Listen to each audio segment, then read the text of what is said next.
Sang pewaris tunggal. 215. Virus notifikasi. Tapi apakah kau tidak bisa menghapus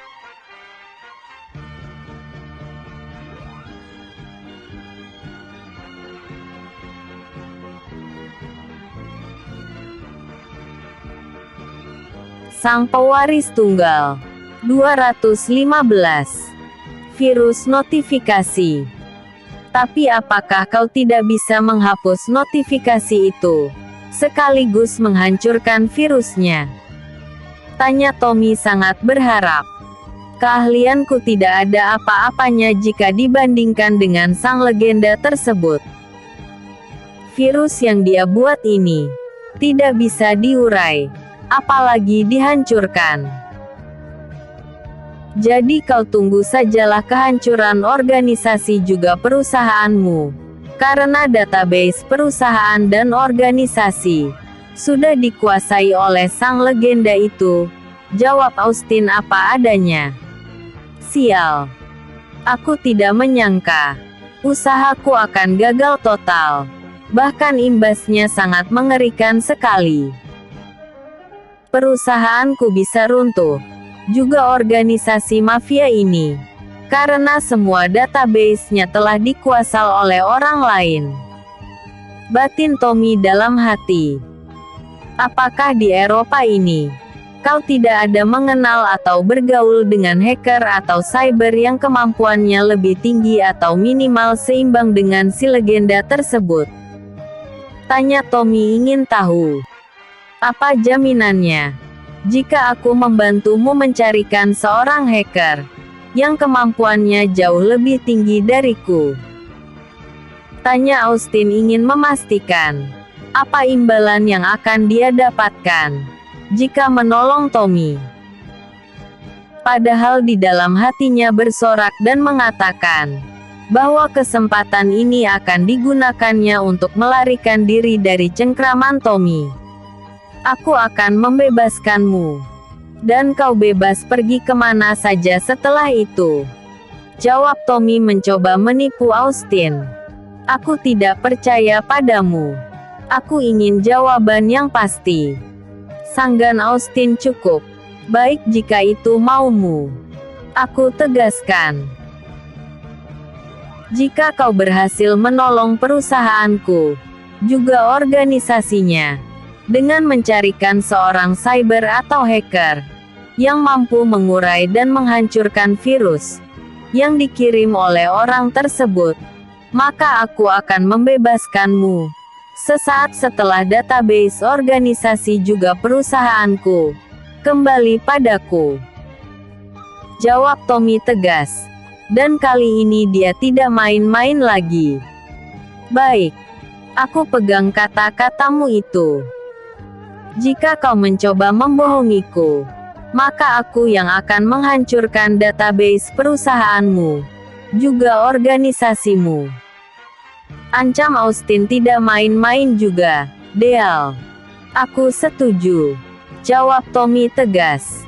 Perlu kau ketahui, hacker tersebut sangat sulit untuk dihubungi, apalagi ditemui. Jadi kau hanya perlu bersabar. Karena tidak mudah menemukan orang tersebut, sanggah Austin terus terang. Baik, aku tunggu 6 jam dari sekarang. Respon Tommy tidak sabaran. Aku tidak bisa menjamin. Kalau hanya 6 jam. Sebab orang tersebut sangat sibuk sekali. Dan dia pun tidak akan mau bekerja dari ruangan ini. Dia hanya mau bekerja dari ruangannya sendiri. Apakah kau paham? Tanya Austin menegaskan posisi hacker tersebut, yang tidak mau nama serta wajahnya dikenal oleh orang lain.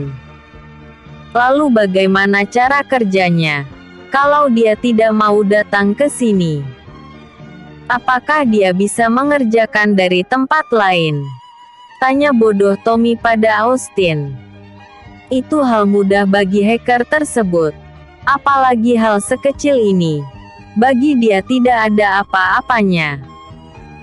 Jawab Austin geli.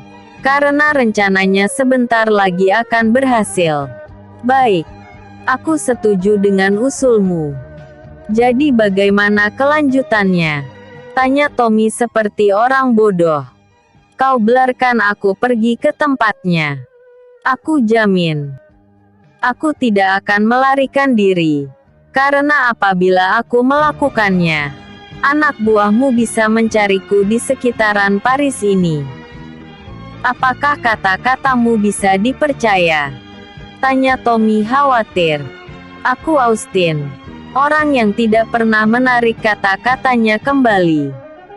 Apabila sudah berjanji, maka tetap akan ditepati. Jawabnya tegas. Baik. Aku akan melepaskanmu. Tapi dengan syarat. Kau tetap harus dikawal oleh salah seorang anak buahku. Bagaimana? Usul Tommy. Agar tidak kehilangan tawanannya tersebut. Aku khawatir orang itu tidak akan mengizinkan dia masuk. Karena tak seorang pun yang boleh tahu di mana dia tinggal. Sangga Austin berkata jujur. Sial. Bagaimana aku bisa mengetahui nama juga lokasi hacker itu? Jika tidak ada seorang pun yang diperbolehkan untuk ke sana. Batin Tommy dalam hati. Sebenarnya dia mengucapkan kata setuju tadi, karena ingin mengetahui posisi hacker tersebut, agar suatu hari nanti, dia bisa membujuk serta merekrut hacker itu, untuk bekerja padanya. Tapi bila tidak seorang pun diizinkan untuk mengikuti Austin, maka harapannya mungkin tidak bisa terkabul. Atau begini saja. Kau akan diantar sampai ke tempat tujuan. Dalam radius 200 atau 300 meter dari tempat orang tersebut, kau baru akan diturunkan. Ucap Tommy mencoba bernegosiasi dengan Austin. Aku tetap tidak setuju. Karena aku yakin, kau pasti akan memanfaatkan celah ini, untuk mendapatkan orang tersebut. Bantah Austin tegas. Oke. Sekarang terserahmu. Tapi ingat, nyawamu ada di tanganku. Karena mata-mataku ada di mana-mana. Ancam Tommy serius. Baiklah kalau begitu. Ingat, jangan mengikutiku. Karena aku tahu apa yang ada di dalam hatimu itu Tommy. Ucap Austin terus terang. Terserah kau saja. Pergilah. Baik. Jawab Austin tegas. Sepeninggal Austin, Tommy memerintahkan kepada 7 orang hackernya untuk memantau lokasi Austin. Jika mereka tidak mau, maka saat itu juga Tommy akan membunuh mereka. Gunakan komputer lain dan lacak keberadaan guru kalian itu. Sekarang, perintah Tommy tegas. Tapi Tuan, apakah hal itu tidak membahayakan kita? Sanggah Gillard, ketua tim hacker Tommy khawatir. Kau kerjakan saja perintahku. Jangan membantah. Ucapnya marah. Baik Tuan. Jawab ketua hacker tersebut patuh. Mengapa kepanikan itu bisa terjadi di pihak Tommy? Dan database organisasi juga perusahaannya bisa diambil alih oleh orang-orangnya Dion. Bukankah mereka tidak berbuat apa-apa pada perusahaannya di Eropa itu? Tapi kenapa Dion bisa tahu rencananya, sampai memblokir database perusahaan milik Tommy tersebut? Ternyata itu hasil dari perbuatan Edmund dan anak buahnya, saat mereka diinterogasi oleh Robin dan yang lain. Tanpa kesulitan, tim penyidik Birawa Group mendapatkan jawaban dari setiap pertanyaan yang diajukan pada Edmund dan anak buahnya tersebut dengan mudah. Di bawah todongan senjata api dan senjata tajam, yang selap kapan saja dimuntahkan pelurunya, juga dilesakkan ke tubuh mereka. Akhirnya Edmund menceritakan kejadian yang sebenarnya. Dalam interogasi tersebut Edmund mengakui bahwa dia adalah mantan narapidana dan saat ini sedang tersandung kasus pembobolan akun bank pengusaha kota Paris, dan saat ini juga masih dalam masa percobaan pembebasan. Beberapa hari sebelum kejadian pencegatan itu terjadi, pihak Tommy menghubunginya melalui orang kepercayaan Tommy dan menugaskan kepadanya untuk mencegat atau merampok tim ekspedisi Birawa Group di perbatasan Prancis-Belgia. Niat Tommy membayar mereka dengan bayaran tinggi karena ingin menyusupkan Edmund dan orang-orangnya ke dalam perusahaan Birawa Group dan ditugaskan untuk memecah belah orang-orang di dalamnya. Tugas utama mereka adalah untuk mencari informasi tentang perusahaan, dan jika memungkinkan akan merebutnya, atau membuat perusahaan tersebut hengkang dari kota Paris. Mendapat penjelasan seperti itu, Robin, Eric dan yang lainnya menjadi marah. Tanpa membuang waktu lagi, Robin segera menghubungi Dion dan menceritakan apa yang terjadi pada perusahaannya di kota Paris tersebut. Kebetulan saat Robin melaporkan masalah itu, Dion sedang berada di ruang operator bersama dengan kakeknya, Deon, Iron, Hans dan tentu saja Rams. Setelah mendapatkan laporan itu, Dion langsung memerintahkan kepada Rams untuk mencari informasi tentang Tommy, berikut organisasi dan perusahaannya. Mendapat perintah itu, Rams langsung mengetikkan sesuatu di komputernya. Dalam sekejap, database perusahaan juga organisasi milik Tommy itu terpampang di layar komputer yang saat ini sedang dioperasikan oleh Rams tersebut.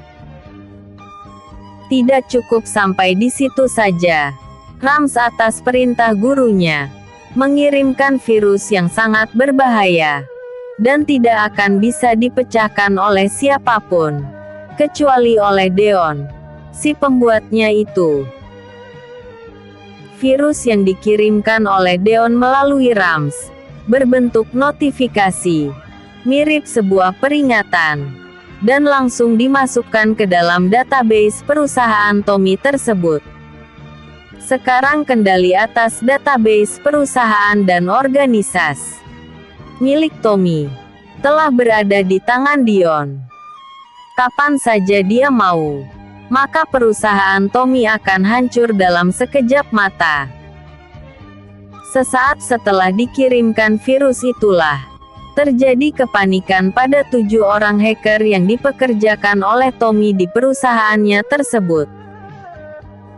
Berbagai macam upaya mereka lakukan, sesuai dengan kode etik pengetahuan mereka tentang komputer, dan semua bentuk coding yang umum digunakan di dunia. Mereka cobakan untuk menangkis virus tersebut. Tapi sekeras apapun usaha mereka, virus itu tetap tidak bisa disingkirkan, apalagi dibunuh. Karena tidak mau disalahkan, maka salah seorang di antara mereka melaporkan kejadian itu kepada Tommy.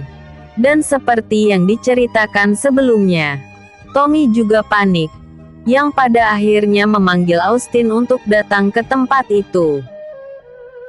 Austin dengan cerdiknya mengatakan bahwa dia tidak mampu menangkis virus itu, dan mengusulkan agar mencari orang yang mampu mengatasi virus tersebut. Tetapi sejujurnya di dalam hatinya mengatakan bahwa ia ingin melepaskan diri dari cengkraman Tommy. Pada akhirnya, rencana Austin berjalan dengan lancar, dan saat ini dia sedang berada di pintu gerbang perusahaan ekspor-impor milik Birawa Group untuk meminta perlindungan pada orang-orangnya. Berhenti, ucap seorang pengawal pada Austin sedikit keras. Oh maaf, Saya lupa meminta izin pada kalian. Saya Austin, mantan anak buah Benyamin dulu. Bisakah saya bertemu dengan pimpinan kalian? Ucap Austin ramah pada pengawal pintu gerbang perusahaan tersebut. Tunggu di sini. Saya akan menghubungi bos Robin dulu. Jawab seorang pengawal tersebut juga bersikap ramah. Tapi dua orang di antara mereka mendekati Austin dan memeriksa tubuh Austin dengan alat detektor. Tak lama kemudian, datang dua orang pengawal yang lain, mendekati pintu gerbang, dan mengatakan kepada penjaga, agar orang yang bernama Austin itu diizinkan masuk. Tanpa menunggu waktu lama, Austin sudah berada di ruangan khusus tamu, yang dipasangi CCTV di setiap sudutnya. Kedatangan Austin tentu saja mengagetkan Robin dan orang-orangnya. Dengan cepat Robin berkata, sekaligus bertanya pada Austin, "Aku mendengar berita tentangmu dari Rams, dan juga Tuan Besar Dion. Katanya Anda pernah bekerja di Birawa Group. Apakah itu benar?" Tanya Robin ingin tahu. "Benar. Saya memang pernah bekerja pada Tuan Birawa, bersama dengan Deon, sang legenda cyber itu. Tapi karena saya mengkhianati perusahaan, terutama pada Deon tersebut, maka saya dipecat, dan dikeluarkan dari perusahaan, tanpa saya hadir waktu itu, karena saya sudah melarikan diri ke luar negeri." Jawab Austin apa adanya. "Lalu apa maksud kedatanganmu ke sini?" Tanya Robin dengan aura mengintimidasi. 216. Minta perlindungan. "Aku ingin meminta perlindungan pada kalian." Jawab Austin berterus terang. "Perlindungan?" Tanya Robin keheranan. "Benar Tuan. Saat ini aku sedang melarikan diri dari kejaran orang-orangnya Tommy." Jawab Austin dengan ekspresi khawatir. "Maksudmu kau ditahan oleh Tommy?" Tanya Robin semakin penasaran. "Benar Tuan. Semenjak kematian Tuan Benyamin itu, aku menjadi tahanan Tommy, karena tidak mau bekerja sama dengannya. Ditambah lagi, anakku Caesar, sebelum mati dibunuh oleh bawahan Tommy. Waktu itu mencalonkan diri sebagai ketua organisasi mafia, bersama dengan dua orang calon lainnya." Jawab Austin apa adanya. "Apakah kau sedang tidak mengarang cerita, serta berniat menipu kami lagi?" Tanya Robin dengan tatapan mata mengancam. "Tidak Tuan. Sama sekali tidak. Aku benar-benar sedang berusaha melarikan diri dari Tommy, dan meminta perlindungan kepada kalian." Jawab Austin tidak ragu-ragu lagi. "Bagaimana itu bisa terjadi?" Tanya Robin ingin tahu.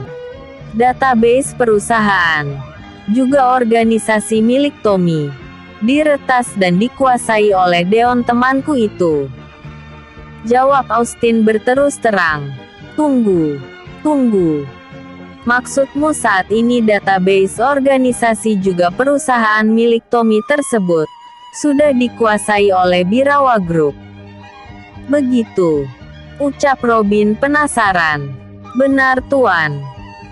Bahkan seluruh komputer mereka telah ditanamkan virus dalam bentuk notifikasi, yang terus terang saja aku tidak mampu untuk menghancurkannya. Lalu, aku diminta untuk mencari seorang hacker atau cyber, yang kemampuannya jauh lebih tinggi dari temanku itu. Tapi kesempatan ini, aku gunakan untuk melarikan diri, dan terpaksa harus mengingkari janjiku pada Tommy." Jawab Austin apa adanya. "Oleh karena itu, mohon Tuan percaya padaku. Karena niatku memang ingin meminta perlindungan pada kalian. Ucap Austin lagi penuh pengharapan. Tunggu sebentar. Untuk masalah ini, aku harus meminta persetujuan pada Tuan Besar. Kalau dia mengizinkan kau berada di bawah perlindungan kami, maka kau akan diterima. Tapi tetap dalam pengawasan ketat. Ucap Robin tidak main-main. Baik. Aku siap menunggu. Jawab Austin senang. Tak lama kemudian, Robin sudah dalam mode panggilan video pada Dion. Salam Tuan Besar. Sapa Robin penuh hormat. Ya, salammu aku terima. Jawab Dion datar. Maaf kalau saya mengganggu waktu istirahat Tuan Besar. Sambut Robin ragu-ragu. Tidak juga. Sampaikan apa keperluanmu. Sampai mengadakan panggilan video seperti ini? Tanya Dion keheranan. Austin yang pernah bekerja pada Birawa Group, datang meminta perlindungan pada kita. Jawab Robin terus teras. Kenapa? Tanya Dion penasaran. Dia takut akan dihabisi oleh Tommy, karena menentang keinginannya membuka akses ke website perusahaannya. Hadapkan dia padaku. Perintah Dion tegas. Bok Tuan Besar. Jawab Robin patuh. Kemarilah. Perintah Robin singkat. Salam Tuan. Ucap Austin pada Dion. Sesaat setelah berada di depan kamera video. Kau sudah pernah mengkhianati Birawa Group. Bahkan hampir membuat perusahaan jatuh. Sekarang kau datang ingin meminta perlindungan. Apa yang sedang kau rencanakan, Austin? Tanya Dion langsung pada intinya. Untuk perbuatanku yang lalu, saya minta maaf kepada Tuan Besar, juga kepada Tuan Birawa. Jawab Austin sambil menangkupkan tangannya di dada. Kemudian berkata lagi. Kali ini saya datang ingin meminta perlindungan kepada Tuan. Karena saya sudah tidak mempunyai siapa-siapa lagi. Sejak Tuan Benyamin terbunuh. Begitu juga dengan anakku Caesar. Praktis saya sudah tidak mempunyai tempat untuk bersandar. Atau tempat berlindung. Saat ini saya menjadi tahanan Tommy. Saya dikurung di ruang bawah tanah. Yang akses apapun tidak bisa menembus ke dalamnya. Ucap Austin sedih, sambil menyeka air matanya. Kemudian dengan terbata-bata, dia menyampaikan sesuatu kepada Dion. Untuk membuktikan bahwa saya sedang tidak merencanakan kejahatan apapun pada Birawa Group, saya akan membuka rahasia tentang organisasi yang sekarang dipimpin oleh Tommy itu. Ucapnya yakin.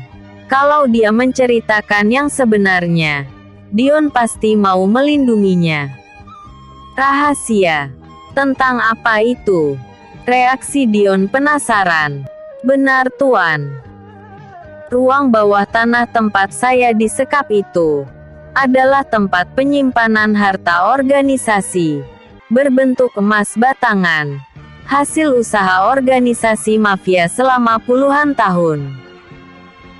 Tidak ada seorang pun yang mengetahui, termasuk Tommy dan istrinya itu, kecuali para petinggi organisasi tersebut, tapi sayangnya mereka sudah mati terbunuh. Saya satu-satunya orang yang masih hidup yang mengetahui letak di mana emas-emas itu disimpan. Jawab Austin panjang lebar. Apakah ceritamu ini bisa dipercaya? Tanya Dion ingin menguji kesetiaan Austin. Saya bersumpah atas nama Tuhan saya, bahwa kali ini saya serius, dan sedang tidak berniat untuk melakukan kejahatan pada Birawa Group, juga orang-orangnya itu, apalagi kepada pemilik perusahaan. Jawab Austin bersikap jujur, lalu memberi tawaran kepada Dion.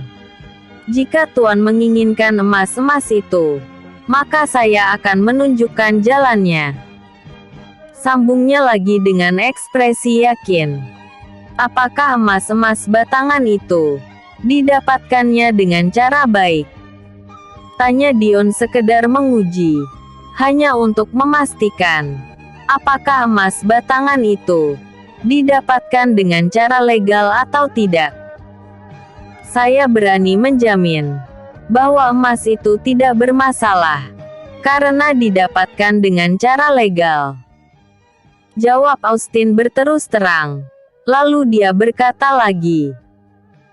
Untuk Tuan ketahui, Tuan Benyamin secara diam-diam, tanpa diketahui oleh dunia, apalagi oleh rivalnya dulu, telah membuka usaha pertambangan emas bawah tanah di lahan perbukitan yang sudah dia beli tersebut. Usahanya ini juga diketahui oleh otoritas setempat dan sudah mendapatkan izin. Jadi menurutku, usahanya tersebut legal, termasuk juga emas-emas itu. Ternyata begitu ceritanya. Respon Dion datar. Apakah Tuan menginginkan emas-emas tersebut? Tanya Austin penasaran. Dengan sikap cueknya Dion tersebut. Untuk saat ini belum perlu. Tapi jika kau mau, kau boleh mengambil emas-emas itu untuk kepentinganmu sendiri. Jawab Dion malah di luar perkiraan Austin. Saya jelas tidak bisa Tuan. Karena jumlah emas-emas itu tidaklah sedikit. Jika diangkut dengan menggunakan kendaraan besar, mungkin bisa memakai 7-8 kendaraan itu. Respon Austin terkejut. Sebanyak apakah emas yang disimpan oleh Tuan Benyamin itu? Tanya Dion seperti penasaran. Setahun yang lalu, ketika saya diajak oleh Tuan Benyamin untuk memeriksa ruang tempat penyimpanan emas batangan tersebut, jumlahnya sudah tidak bisa dihitung lagi Tuan. Yang mengetahui secara pasti berapa jumlah emas batangan itu hanyalah Tuan Benyamin sendiri. Jawab Austin apa adanya.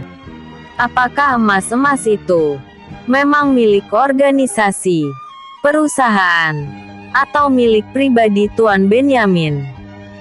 Tanya Dion seperti sudah mulai tertarik. Emas-emas itu sebenarnya bukan milik organisasi, juga perusahaan yang dikelola oleh organisasi tersebut. Kalau bukan milik organisasi, apakah itu milik pribadi Tuan Benyamin? Tanya Dion semakin penasaran. Benar Tuan. Emas batangan itu memang milik Tuan Benyamin secara pribadi. Jawab Austin berterus terang. Kenapa Tommy juga istrinya itu tidak mengetahui bahwa ayah dan mertuanya tersebut banyak menyimpan emas batangan? Tanya Dion penasaran. Karena sampai saat Tuan Benyamin meninggal, dia tidak mempunyai anak dari hasil perkawinannya dengan ibunya Adeline itu. Jadi dia tidak memberitahukan keberadaan emas batangan itu pada Adeline, apalagi pada Tommy. Masalah itu memang sengaja dilakukan oleh Tuan Benyamin, karena sejak dari awal Tuan Benyamin tidak percaya pada Tommy, apalagi anaknya itu. Jawab Austin apa adanya. Lalu bagaimana caranya agar aku bisa mengambil emas batangan itu? Tanya Dion kembali memastikan. Tuan tidak perlu datang ke markas organisasi tersebut. Ruang penyimpanan harta itu berada sekitar 1 kilometer dari mansion milik Benyamin dulu. Jawab Austin cepat. Jalan masuknya melalui daerah perbukitan, yang seorang pun tidak akan menyangka bahwa di tempat itu terdapat banyak sekali emas. Sambungnya lagi. Baiklah. Untuk masalah itu akan kita bicarakan nanti. Respon Dion biasa-biasa saja. Apakah Tuan tidak tertarik dengan emas-emas itu? Tanya Austin sekali lagi, penasaran dengan sikap cueknya Dion. Aku bukan tidak tertarik dengan emas itu. Tetapi untuk saat ini, Birawa Group sendiri sudah mempunyai banyak emas batangan. Jadi aku rasa, Birawa Group sudah tidak membutuhkan emas-emas itu lagi. Mungkin suatu saat nanti, aku akan mengambilnya, untuk digunakan membangun daerah-daerah kumuh di seluruh dunia, agar menjadi bersih dan layak huni. Ucap Dion berseloroh. Itu rencana bagus tuan. Respon Austin setuju. Tapi Dion malah berkata lain. Kau ambil saja emas batangan itu. Untuk kepentinganmu sendiri Austin. Reaksi Dion kembali mengajukan Austin. Saya tidak mau tuan. Sekarang saya tidak memikirkan apa-apa lagi. Yang saya pikirkan adalah bagaimana menyelamatkan nyawa saya saat ini. Karena saya benar-benar takut. Orang-orangnya Tommy akan menghabisi nyawa saya. Jawab Austin khawatir. Oleh karena itu, mohon tuan mengizinkan saudara Robin dan orang-orangnya untuk melindungi saya. Baiklah Austin. Mengenang kau pernah berjasa bagi Birawa Group, walau akhirnya mengkhianatinya, juga merupakan sahabat dari gurunya Rams, maka untuk sementara, aku mengizinkan kau berada di bawah perlindungan orang-orangku. Jawab Dion memberi keputusan. Terima kasih tuan. Respon Austin senang. Robin. Tempatkan Austin di ruang khusus. Tapi untuk beberapa minggu ke depan, awasi dia dengan ketat. Karena aku belum bisa mempercayai niat baiknya itu.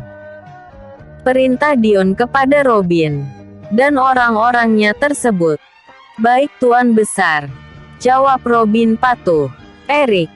Hantarkan tuan Austin ini ke kamarnya.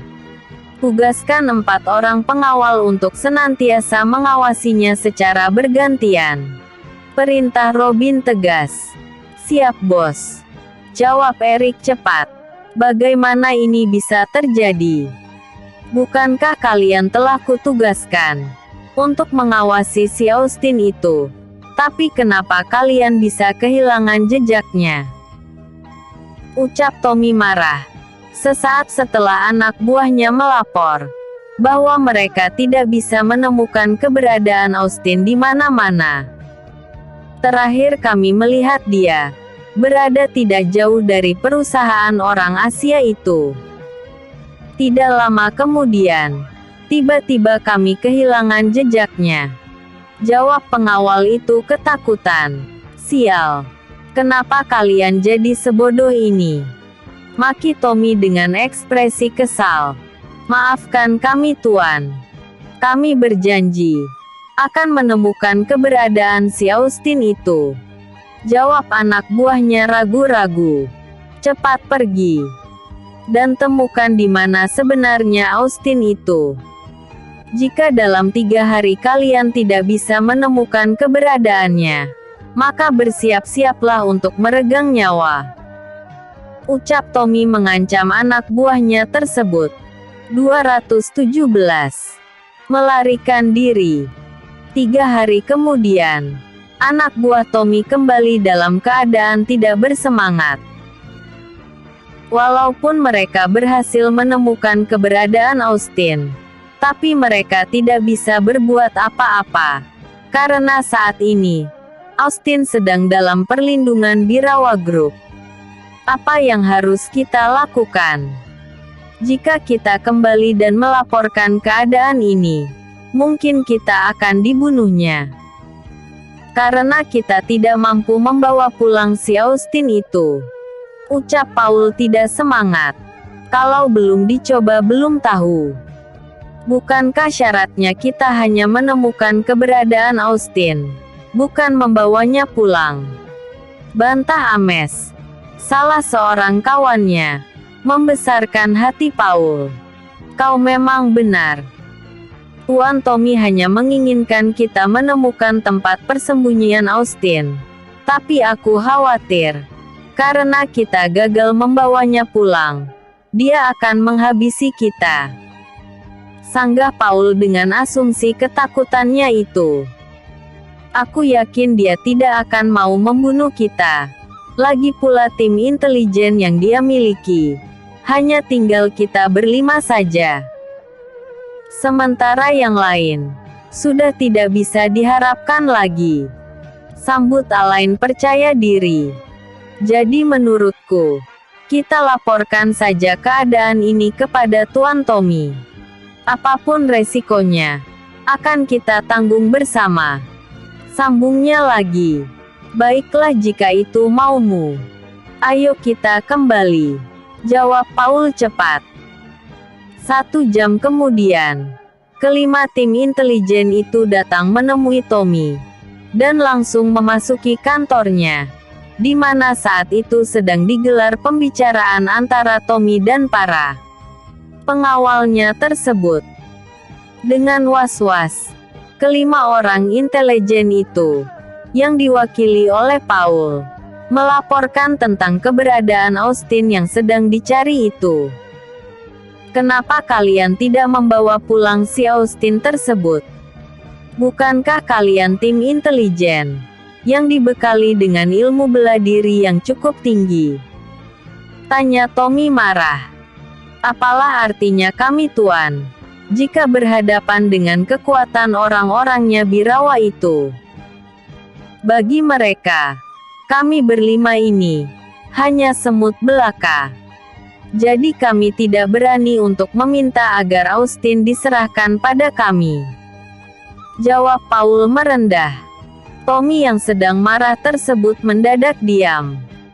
Jika sudah berhadapan dengan kekuatan orang-orangnya Birawa, dia bisa berbuat apa? Sementara saat ini, kekuatannya belum bisa menyamai kekuatan orang-orangnya Dion atau Birawa itu. Jumlah seluruh anggotanya saja belum genap 200 orang kalaupun itu ada.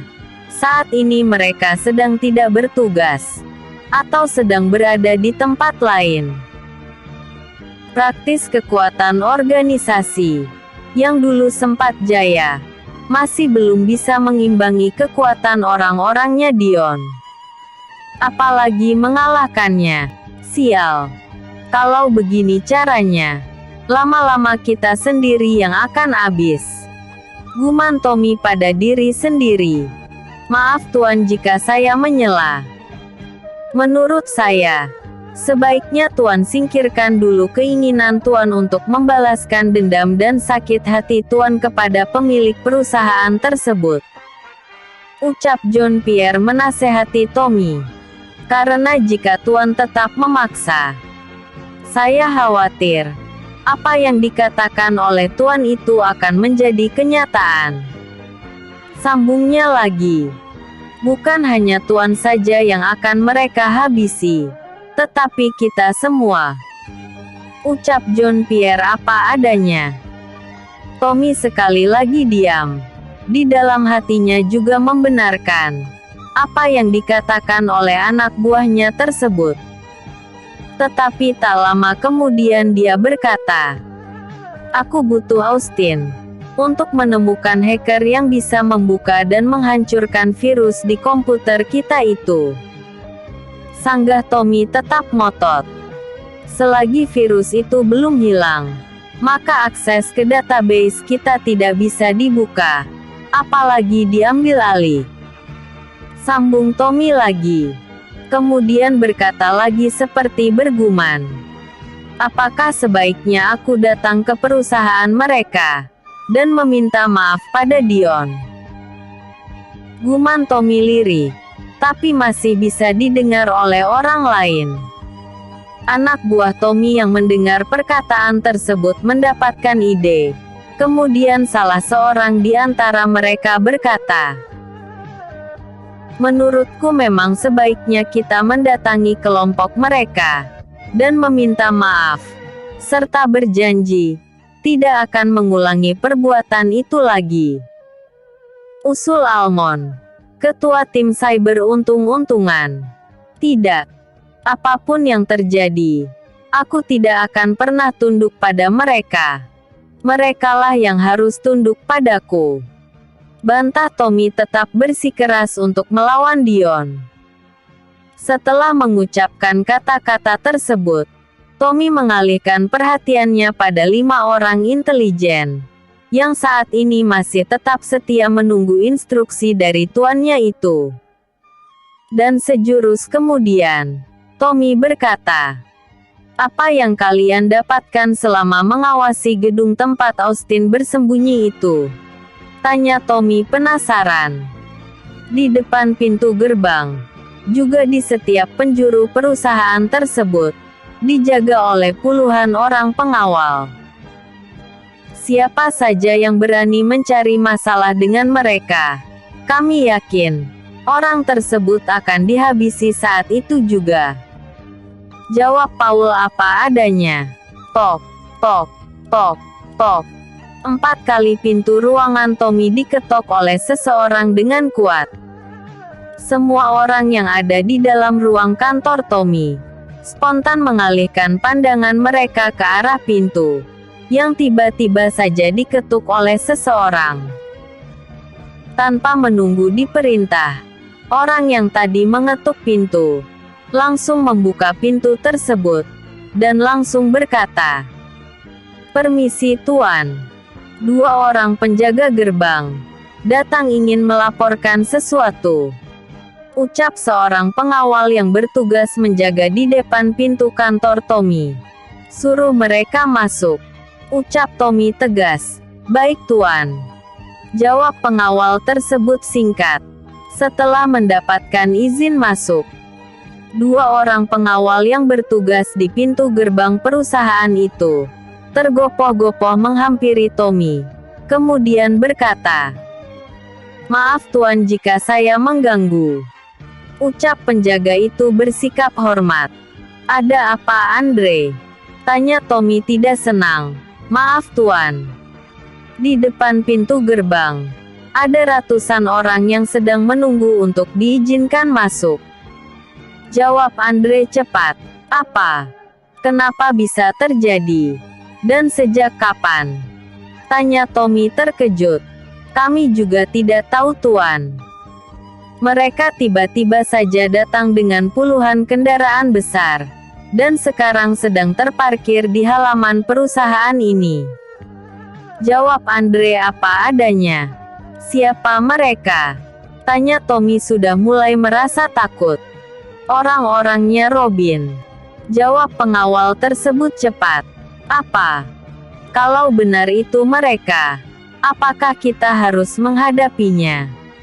tanya Tommy meminta pendapat pada anak buahnya itu. "Sebaiknya jangan Tuan. Karena mereka bukan orang sembarangan. Jika kita nekat melawan, maka kita akan mati," jawab John Pierre cukup bijaksana. "Lalu," tanya Tommy, "sebaiknya kita keluar dan sambut mereka, serta tanyakan apa maksud kedatangan mereka ke sini," jawab John Pierre lagi. "Kalau begitu tunggu apa lagi?" Reaksi Tommy cepat, sambil berdiri dari kursinya, dan bergegas ingin menemui orang-orangnya Robin itu. "Tunggu Tuan. Sebaiknya Tuan tidak usah ikut. Tuan pergilah dari sini, dan keluar melalui pintu rahasia. Kami khawatir jika mereka melihat Tuan, mereka akan menangkap atau menghabisi Tuan. Oleh karena itu, cepatlah Tuan lari, dan selamatkan diri. Urusan mereka serahkan pada kami," ucap John Pierre tegas. "Tidak. Kalian tidak boleh mati. Ayo kita lari sama-sama," bantah Tommy membandel. "Kami mohon Tuan cepat tinggalkan tempat ini. Karena jika Tuan tertangkap atau mati, maka organisasi kita akan hancur juga," sanggah John Pierre memohon. "Baiklah kalau begitu. Selamatkan diri kalian." Jika mereka datang hanya sekedar memperingatkan kita, tolong turuti kehendak mereka, dan usahakan jangan timbul perkelahian. Aku tidak mau kalian mati, ucap Tommy berharap. Lagi pula mereka orang-orang kuat, dan berjumlah banyak. Sedangkan Carlton cuma sedikit. Anak buah kita yang lain saat ini sedang tidak berada di tempat. Respon Tommy khawatir. Baik Tuan, jawab John Pierre patuh. Kemudian mengantarkan Tommy ke sebuah ruangan untuk melarikan diri. Setelah memastikan bahwa bos besar organisasi mafia, yang kondisinya masih lemah tersebut pergi, John Pierre beserta puluhan anak buahnya segera keluar dari dalam kantor Tommy, dan bergegas menemui langit. Karena jarak kantor Tommy tidak begitu jauh dengan gerbang tersebut. Tidak sampai 3 menit, John Pierre dan puluhan anak buahnya itu saat ini sedang berhadapan dengan orang-orangnya Robin. Kalau boleh tahu, apa maksud kedatangan kalian ke sini? Tanya John Pierre tanpa basa-basi lagi. Mana Tommy? Kenapa dia tidak datang menemui kami? Tanya langit tidak senang. Tuan sedang tidak berada di kota Paris ini, karena sejak 1 minggu yang lalu, dia dan istrinya beserta anaknya itu sedang berada di Belgia, dan belum tahu kapan pulangnya. Jadi saya mewakili ketua untuk menemui tuan-tuan semua di sini, jawab John Pierre berbohong. Baiklah kalau begitu. Karena kami tidak mau mencari masalah di tempat orang, maka aku bisa menerima alasanmu itu. Reaksi langit datar. Walau dia tahu Pierre sedang membohonginya. Kami datang ke sini karena diperintahkan oleh Tuan Besar untuk memberikan pilihan pada Tommy, ucap langit tegas. Pilihan apa? Tanya Pierre penasaran. Tunduk atau mati? Jawab langit tegas Dek. Jantung John Pierre juga yang lainnya itu tiba-tiba berdegup kencang. Nyali mereka langsung ciut ketika kata-kata tersebut diucapkan oleh langit dengan aura kematian yang sangat menakutkan. Di saat mereka sedang ketakutan tersebut, langit membuka suara dan berkata, perbuatan kelompok kalian yang telah berani mencoba menyusupkan mata-mata ke Birawa Group, juga berupaya merampok tim ekspedisi perusahaan, telah membuat Tuan Besar kami sangat marah. Jawab langit dengan ekspresi kesal.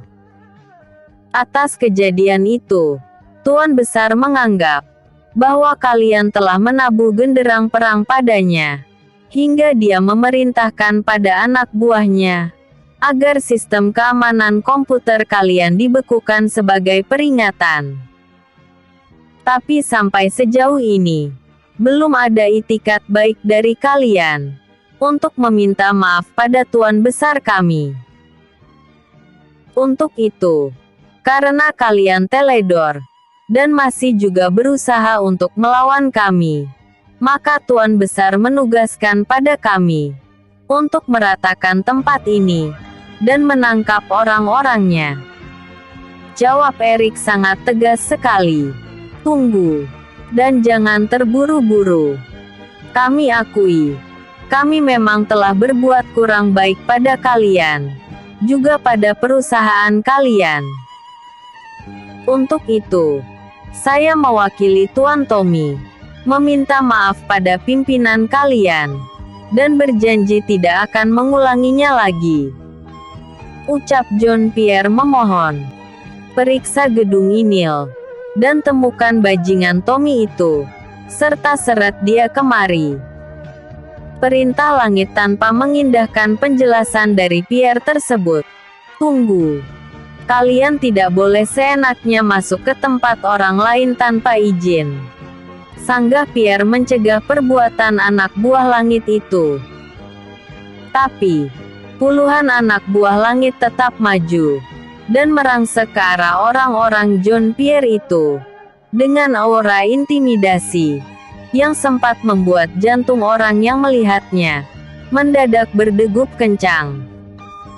Mau tidak mau, John Pierre membiarkan puluhan anak buah langit memasuki gedung perusahaan, tempat di mana Tommy berkantor. Sementara mereka tidak bisa berbuat. Sekitar 1 jam, puluhan anak buah langit sudah keluar dari dalam gedung itu, dan tidak menemukan apa-apa, kecuali belasan karyawan yang saat ini sedang bekerja di dalam gedung tersebut. Katakan dengan jujur, di mana Tommy saat ini sedang bersembunyi? Ucap langit marah. Sudah saya katakan bahwa Tuan Tommy saat ini sedang tidak berada di Perancis, tapi di Belgia. Didesak bagaimanapun, Tuan Tommy tetap tidak ada di sini. Jawab John Pierre tetap bertahan dengan pendiriannya itu. Baiklah. Karena kami bukan bangsa barbar, dan juga mematuhi serta menghormati aturan negara orang lain, dan tidak mau membuat masalah. Maka kali ini kalian kami biarkan hidup. Tapi jika lain kali kalian berani berbuat macam-macam lagi, maka kami tidak akan berpikir 2 kali untuk menghabisi kalian.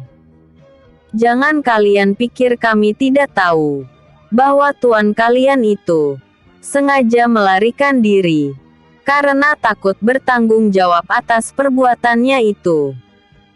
Sekali lagi kami tegaskan pada kalian, kami orang-orang yang tidak mau berbuat masalah, tapi tidak akan lari jika bermasalah.